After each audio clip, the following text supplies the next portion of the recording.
Hello students, আমি Moumita ma'am. আশা করছি তোমরা সকলে খুব ভালো আছো। Welcome back to our channel.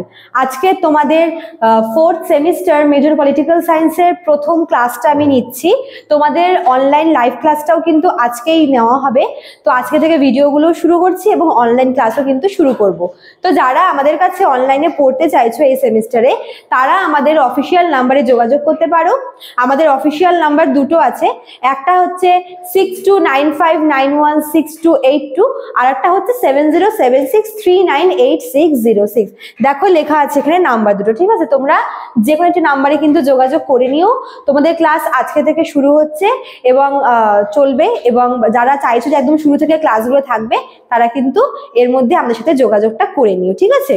চলো, আজকে আলোচনার বিষয় হচ্ছে মনুস্মৃতি, যেটা হচ্ছে একটা মানে ফাউন্ডেশনাল আর কি, মানে টেক্সট বলা হয়, ফাউন্ডেশনাল টেক্সট অফ ধর্মশাস্ত্র, ঠিক আছে? মানে ধর্মশাস্ত্র ট্রেডিশনে মনুস্মৃতিকে হচ্ছে মানে ধর্মশাস্ত্রের ফাউন্ডেশন বা ভিত্তিপ্রস্তর বলা হয়ে থাকে। তো মনুস্মৃতি লিখেছেন হচ্ছে মনু, ঠিক আছে? তো এখানে বিভিন্ন রকমের আইনি বিধানগুলো দেওয়া আছে, ঠিক আছে? মানে সমাজ কিভাবে চলবে, সমাজের মানুষেরা কিভাবে চলবে, সমাজের মানুষেরা কে কোন পর্যায়ে থাকবে এবং কার কি করণীয়, এই সমস্ত কিছু কিন্তু, এই সমস্ত আইনি বিধানগুলো কিন্তু দেওয়া আছে মনুর লেখা মনুস্মৃতিতে, ঠিক আছে? তো এক এক করে আমরা দেখব যে কোন কোন পয়েন্টস গুলো হচ্ছে মেন বলা রয়েছে এই আইনি বিধানসমূহের মধ্যে। তো দেখো, প্রথমে আছে, 1 নম্বরে আছে হচ্ছে অপরাধ এবং শাস্তি। সেই যুগে কি হয়েছিল, অপরাধীকে শাস্তি দেওয়া হতো তার সামাজিক মর্যাদা এবং সে কোন ক্লাস থেকে বিলং করে, সে কোন জাতির, তার উপরে কিন্তু ভিত্তি করে অপরাধীকে শাস্তি দেওয়া হতো। এবং বিভিন্ন অপরাধের বিভিন্ন শাস্তি হতো, যেরকম চুরি করার অপরাধে এক রকমের শাস্তি, মিথ্যে সাক্ষ্য দেওয়ার জন্য এক রকমের শাস্তি, এবং আরো যে এক্সট্রিম ক্রাইমগুলো হয়, বড় ক্রাইম যেরকম মার্ডার বলো বা শ্লীলতাহানি, এই সমস্ত কিছুর জন্য কিন্তু আরো গুরুতর শাস্তির বিধান দেওয়া হয়েছিল, ঠিক আছে? এবং যেটা বললাম যে অপরাধীকে শাস্তি দেওয়া হতো ঠিকই, কিন্তু এক্ষেত্রে অপরাধীর সামাজিক মর্যাদা, সে কোন ক্লাস থেকে বিলং করে সমাজের, সেটাও কিন্তু দেখা হতো, ঠিক আছে? যদি কেউ হাই ক্লাস থেকে বিলং করে, তার শাস্তির পরিমাণটা একটু কম হতো, এবং যদি কেউ লো ক্লাস থেকে বিলং করে, তার শাস্তির পরিমাণটা কিন্তু একটু বেশি হতো, ঠিক আছে? এই ব্যাপারে একটা পার্শিয়ালিটি ছিল। আচ্ছা, এবার চলে আসি ধর্ম এবং নৈতিকতা। দেখো, প্রতিটি ধর্মেই কিন্তু নিজস্ব কিছু বৈশিষ্ট্য রয়েছে, নিজস্ব কিছু নিয়ম শৃঙ্খলা রয়েছে, এবং যেটা মানে যার দরুন হচ্ছে মানুষদেরকে চলতে বলা হয়। মানে আমরা মানুষেরা আমাদের জীবনে, আমরা আমাদের জীবনটাকে কিভাবে চালাবো, আমাদের জীবনযাত্রা সম্পর্কে কিন্তু মানে ধর্মগ্রন্থগুলোতে অনেক কিছু দেওয়া আছে। মানে প্রত্যেকটা ধর্মেরই নিজস্ব কিছু আচার আচরণ, নিয়ম কানুন রয়েছে, এবং এখানে বলা হয়েছে যে যার যেটা ধর্ম, সে তার ধর্ম অনুসারে জীবন চালাবে। যেরকম আমাদের হিন্দুইজমের মধ্যে অনেক রকমের আর কি নিয়ম কানুন দেওয়া রয়েছে, ঠিক আছে? সব আইন কানুন বা সব নিয়ম মেনে কিন্তু জীবন চলা যায় না, কিন্তু মনুস্মৃতিতে বলা হয়েছে যে ধর্মে যেগুলো বিধান দেওয়া আছে, মানুষকে তার নিজস্ব ধর্মের সেই বিধান নিয়ে চলতে হবে। আবার মনে করো যে ইসলামে অনেক কিছু দেওয়া আছে, বিধিনিষেধ বলো, নিয়ম কানুন বলো, সবটা কিন্তু মেনে নেওয়াটা, মানে সবসময় সবটা মেনে বা সব নিয়ম মেনে কিন্তু জীবন চালানোটা খুব মুশকিল হয়ে দাঁড়ায়। কিন্তু এখানে বলা হয়েছে মানুষকে তার ধর্মের পথে চলতে হবে, তার ধর্মে যে সমস্ত বিধান দেওয়া আছে, মানে কিভাবে একটা মানুষকে তার জীবন কাটাতে হবে, কিভাবে সে জীবনে চলবে, সমস্ত কিছু দেওয়া আছে তার ধর্ম। হ্যাঁ, মানে ধর্ম অনুসারে জীবন চালানোর কথা এখানে বলা হয়েছে। এবং অবশ্যই নৈতিকতার পথও বেছে নেবে, মানুষের জীবনে হচ্ছে নৈতিকতা জিনিসটা অবশ্যই থাকতে হবে, ঠিক আছে? আচ্ছা, তারপরে দেখো 3 নম্বরে কি আছে, বিবাহ এবং উত্তরাধিকার। বিবাহ এবং উত্তরাধিকার, দেখো বিবাহ এখানে হচ্ছে বিবাহ, তারপরে সম্পত্তির বন্টন।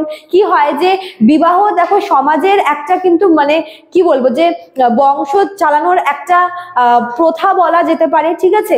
এবং বিবাহ নিয়েও সেই সময় অনেক রকমের অনেক আর কি নিয়ম কানুন প্রচলিত ছিল। বিবাহর পরে হচ্ছে সম্পত্তি ভাগ বাটোয়ারা বা বন্টনের একটা ব্যবস্থা ছিল, তারপর উত্তরাধিকারীর ব্যাপারটা ছিল। তবে এখানে একটা কথা বলে রাখি যে এই উত্তরাধিকারের ব্যাপারে কিন্তু পুত্র সন্তানকে মানে বেশি প্রাধান্য দেওয়া হতো, মানে বংশের প্রধান বা আর কি তার মানে উত্তরাধিকারের প্রধান হিসেবে পুত্র সন্তানকে রাখা হতো। ঠিক আছে, এখানে নারীদের কিন্তু একটু পিছিয়ে দেওয়া হয়েছিল। আচ্ছা, এবার চলে আসি হচ্ছে নারী এবং তার অধিকার। শুরুতেই বললাম যে মনুস্মৃতিতে কিন্তু নারীদের যে অধিকার সেটাকে খুব সীমিত করে দেওয়া হয়েছে। বলা হয়েছে যে নারীরা প্রথম জীবনে বাবার ছত্রছায়ায়, বিবাহের পরে স্বামীর ছত্রছায়ায় এবং বার্ধক্যে তার পুত্রের ছত্রছায়ায় থাকবে। মানে এখানে নারীদের নিজস্ব কোনো বাঁচার মতো করে নিজস্ব কোনো রাইটস নেই। তারা চিরকালই তার পিতার কাছে বলো, তার হচ্ছে স্বামীর কাছে বলো বা তার পুত্রের কাছে বলো, সবসময় কারো না কারো ছত্রছায়ায়, কারো না কারোর আশ্রয়ে বা কন্ট্রোলে থাকে। ঠিক আছে, নারীদের অধিকারকে কিন্তু খুবই সীমিত করে এখানে দেখানো হয়েছে। তবে হ্যাঁ, একটা কথা বললেই না, নারীদের অধিকার খুব সীমিত থাকলেও কিন্তু নারী সুরক্ষার উপরে খুব বেশি করে প্রাধান্য দেওয়া হয়েছে।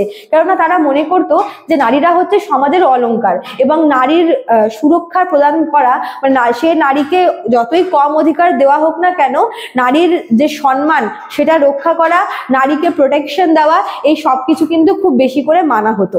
ঠিক আছে, আর লাস্ট যেটা দেখা যাচ্ছে বিচার ব্যবস্থা। তোমাদের শুরুতেই আমি একটা কথা বলেছিলাম যে বিচার ব্যবস্থার ক্ষেত্রে কিন্তু মানে অপরাধীকে শাস্তি দেওয়ার ক্ষেত্রে অপরাধীর সামাজিক মর্যাদা, তার জাতি, এই সমস্ত কিছু দেখা হতো। ঠিক আছে, বিচার ব্যবস্থার ক্ষেত্রে সবসময় কিন্তু নিরপেক্ষ বিচার ব্যবস্থার রাখার কথাই মাথায় মানে আর কি রেখে বিচার ব্যবস্থা ছিল। মানে যখনই বিচার করা হবে সেক্ষেত্রে বিচার ব্যবস্থা হবে পুরোপুরি নিরপেক্ষ এবং ন্যায়পরায়ণ। ঠিক আছে, মানে অবশ্যই ন্যায় বিচার পাবে, কিন্তু ওই যে যেটা শুরুতেই বললাম যে অপরাধীকে শাস্তি দেওয়া হবে ঠিকই, তবে তার জাত, ধর্ম, সে কোন ক্লাস থেকে বিলং করে, এই সমস্ত কিছুর ওপরে। ঠিক আছে, তো এখানে ওই নিরপেক্ষ বিচারের ব্যবস্থাটা খুব একটা বেশি যায় না।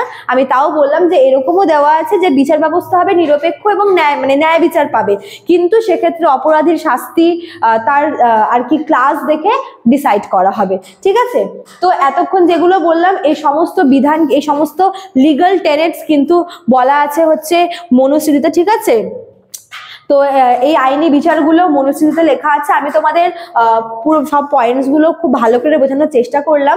আশা করবো যে তোমাদের বুঝতে কোনো অসুবিধা হয়নি। আর ভালো লাগলে তোমরা লাইক করবে, কমেন্ট করবে, শেয়ার করবে।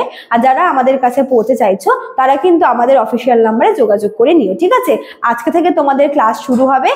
তোমাদের ক্লাসের টাইম দেওয়া আছে 9:30-তে। যারা এর মধ্যে জয়েন করতে চাইছো, মানে আজকে এই বেলার মধ্যে, তারা কিন্তু জয়েন করো, তাহলে তোমরা ক্লাসগুলো কিন্তু অনায়াসে করতে পারবে। ঠিক আছে, চলো আজকে এতটুকুই থাকলো, দেখা হচ্ছে নেক্সট ক্লাসে। Thank you.